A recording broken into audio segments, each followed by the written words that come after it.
2022 July 1ರಿಂದ 2024 July 31 ಅವಧಿಯೊಳಗೆ ನಿವೃತ್ತರಾಗಿರುವ ರಾಜ್ಯ ಸರ್ಕಾರಿ ನೌಕರರಿಗೆ 7ನೇ ವೇತನ ಆಯೋಗದ ಶಿಫಾರಸಿನಂತೆ ನಿವೃತ್ತಿ ಆರ್ಥಿಕ ಸೌಲಭ್ಯ ಕಲ್ಪಿಸಬೇಕು ಸೇರಿದಂತೆ ವಿವಿಧ ಬೇಡಿಕೆಗಳನ್ನು ಈಡೇರಿಸಲು ಒತ್ತಾಯಿಸಿ ಇಂದು ಧಾರವಾಡ ಜಿಲ್ಲಾ ಡಿಸಿ ಆಫೀಸ್ ಮುಂದೆ ಪ್ರತಿಭಟನೆ ಹಮ್ಮಿಕೊಳ್ಳಲಾಯಿತು. ನಾನು ವಿ ಮತ್ತೂರ್ ಅಂತ ಇವತ್ತು ಮಾತಾಡ್ತಾ ಇದ್ದೇನೆ.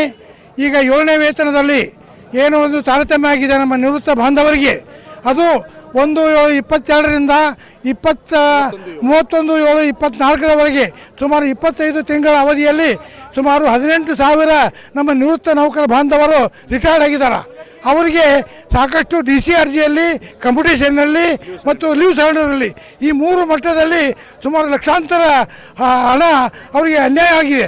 ಆ ಒಂದು ಹಿನ್ನೆಲೆಯಲ್ಲಿ ತಕ್ಷಣ ಕರ್ನಾಟಕ ಸರ್ಕಾರ ನಮ್ಮ ವೇತನ ಆಯೋಗದಕ್ಕೆ ಏನು ಸಿಗಬೇಕು, ನಮ್ಮ ನಿವೃತ್ತ ಬಾಂಧವರಿಗೆ ನಮ್ಮ ನಮ್ಮ ನಮ್ಮ ಸಮಾನ ಹಕ್ಕು, ಸಮಾನ ಇದಕ್ಕೆ ವೇತನ ಸಿಗಬೇಕು ಅನ್ನೋ ಹಿನ್ನೆಲೆಯಲ್ಲಿ ತಕ್ಷಣ ಅವರಿಗೆ ಏನು ಆರ್ಥಿಕ ಸೌಲಭ್ಯ ಸಿಗಬೇಕು ಅದನ್ನು ಕೊಡಬೇಕು ಅಂತ ನಾನು ಸರ್ಕಾರಕ್ಕೆ, ನಮ್ಮ ಧಾರವಾಡ ಜಿಲ್ಲಾ ನಿವೃತ್ತ ನೌಕರ ಸದಸ್ಯರ ಪರವಾಗಿ, ನಮ್ಮ ಕರ್ನಾಟಕ ವೇದಿಕೆ ಪರವಾಗಿ ಸರ್ಕಾರಕ್ಕೆ ಈ ಮೂಲಕ ತಕ್ಷಣ ಮನವಿ ಮಾಡಿಕೊಳ್ತೇನೆ, ಆಗ್ರಹ ಮಾಡ್ತೇನೆ.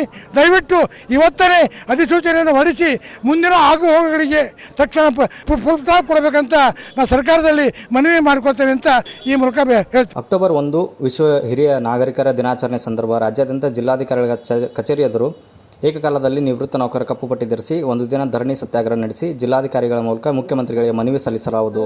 2022 ಜುಲೈ 1ರಿಂದ 2024 ಜುಲೈ 31 ಅವಧಿಯಲ್ಲಿ ನಿವೃತ್ತರಾದ ನೌಕರರಿಗೆ 6ನೇ ಆಯೋಗ ಲೆಕ್ಕಾಚಾರದ ಅನುಸಾರ ಡಿಸಿಆರ್ಜಿ ಕಮ್ಯುಟೇಷನ್ಸ್ ರಜೆ ನಿಗದೀಕರಣಗಳ ನಿವೃತ್ತಿ ಆರ್ಥಿಕ ಸೌಲಭ್ಯವನ್ನು ನೀಡಿದ್ದಾರೆ. ಈ ನಿಟ್ಟಿನಲ್ಲಿ ನಮಗೆ ಆರ್ಥಿಕ ನಷ್ಟ ಉಂಟಾಗಿ ಅನ್ಯಾಯವಾಗಿದೆ ಎಂದು ಹೇಳಿದ್ದಾರೆ. ಮಾನ್ಯ ಜಿಲ್ಲಾಧಿಕಾರಿಗಳ ಮುಖಾಂತರ ನಮ್ಮ ನೆಚ್ಚಿನ ಜನಪ್ರಿಯ ಮುಖ್ಯಮಂತ್ರಿಗಳಾದಂಥ ಸನ್ಮಾನ್ಯ ಸಿದ್ದರಾಮಯ್ಯನವರಿಗೆ ಹಾಗೂ ಸರ್ಕಾರದ ಕಾರ್ಯದರ್ಶಿಗಳಾದಂಥ ಶಾಲಿನಿ ರಜನೀಶ್ ಅವರವರಿಗೆ ನಮ್ಮ ಗೌರವಾನ್ವಿತ ಜಿಲ್ಲಾಧಿಕಾರಿಗಳ ಮುಖಾಂತರ ಮನವಿಯನ್ನು ಅರ್ಪಿಸಿದ್ದೇವೆ. ಈ ಮನವಿಯಲ್ಲಿ ನಮ್ಮ ಘನ ಸರ್ಕಾರ ಸಾಮಾಜಿಕದ ನ್ಯಾಯದ ಅಡಿಯಲ್ಲಿ ಸರ್ಕಾರದ ಒಂದು ಗಟ್ಟಿಮುಟ್ಟಾದ ಧೋರಣೆ ನಿಂತಿದೆ. ನಮಗೆ ಅದಕ್ಕೆ ಹೆಮ್ಮೆ ಇದೆ. ಅದೇ ರೀತಿಯಾಗಿ ನಮ್ಮ ನಿವೃತ್ತ ನೌಕರರ ಬೇಡಿಕೆಯು ಸಹಿತ ಸಾಮಾಜಿಕ ನ್ಯಾಯದ ಅಡಿಯಲ್ಲಿಯೇ ಬರುತ್ತದೆ. ನಮಗೆ ಸಿಗಬೇಕಾದಂಥ ನ್ಯಾಯಯುತ ದುಡಿಮೆಗೆ ಸಮಾನ ಕೆಲಸಕ್ಕೆ ಸಮಾನ ವೇತನದ ಆಧಾರದಲ್ಲಿ 2022ರಿಂದ 24ರವರೆಗಿನ ಆರ್ಥಿಕ ಸೌಲಭ್ಯವನ್ನು ನಮಗೆ ಘನ ಸರ್ಕಾರದ ಒದಗಿಸಿಕೊಟ್ಟರೆ ಬಹುಶಃ ಈ ಒಂದು ಸರ್ಕಾರದ ಶ್ಲಾಘನೆ ಮತ್ತು ಹೆಮ್ಮೆ ನಮಗೆ ಚಿರಸ್ಮರಣೀಯವಾಗ್ತದೆ. ಅವರ ಸಾಮಾಜಿಕ ನ್ಯಾಯದ ನಡೆ ನುಡಿದಂತೆ ನಡೆ ಈ ರೀತಿಯಾಗಿ ಅವರ ಒಂದು ಶ್ರೇಯೋಭಿವೃದ್ಧಿಗೂ ಸಹಿತ ನಮಗೆ ಹೆಮ್ಮೆ ಅನ್ನಿಸ್ತದೆ ಅಂತಂದು ಈ ಸಂದರ್ಭದಲ್ಲಿ ಹೇಳ್ತೇನೆ. ನನ್ನ ಹೆಸರು ಶೇಖರಪ್ಪ ಬಿಶೇರೊಟ್ಟಿ.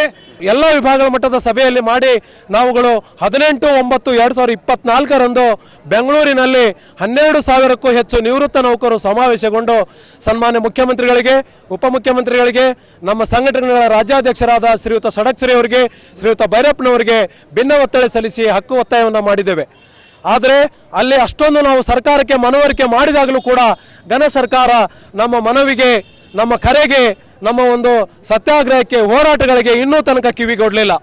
ಆದ್ದರಿಂದ ಇವತ್ತು ನಾವು ಇಡೀ ರಾಜ್ಯದಾದ್ಯಂತ ಎಲ್ಲ ಜಿಲ್ಲಾಧಿಕಾರಿಗಳ ಕಚೇರಿ ಮುಂದೆ ನಾವೆಲ್ಲ ನಿವೃತ್ತ ನೌಕರರು ಹಿರಿಯ ನಾಗರಿಕರ ದಿನಾಚರಣೆ ಇವತ್ತು ಅಕ್ಟೋಬರ್ 1 ಇರೋದ್ರಿಂದ ಕಪ್ಪು ಬಟ್ಟೆಯನ್ನು ಧರಿಸಿ ಸನ್ಮಾನ್ಯ ಮುಖ್ಯಮಂತ್ರಿಗಳಿಗೆ, ಸನ್ಮಾನ್ಯ ಉಪಮುಖ್ಯಮಂತ್ರಿಗಳಿಗೆ ಮತ್ತು ಸರ್ಕಾರಕ್ಕೆ ಆಗ್ರಹಿಸ್ತಾ ಇದ್ದೇವೆ, ಒತ್ತಾಯಿಸ್ತಾ ಇದ್ದೇವೆ, ಪ್ರತಿಭಟನೆಯನ್ನು ಮಾಡ್ತಾ ಇದ್ದೇವೆ.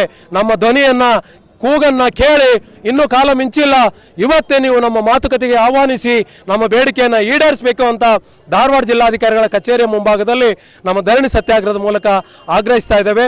ನಾನು ಅಶೋಕ್ ಎಂ ಸಜ್ಜನ್, ಕರ್ನಾಟಕ ನಿವೃತ್ತ ನೌಕರರ ವೇದಿಕೆಯ ಸಂಸ್ಥಾಪಕ ರಾಜ್ಯ ಸಂಚಾಲಕ.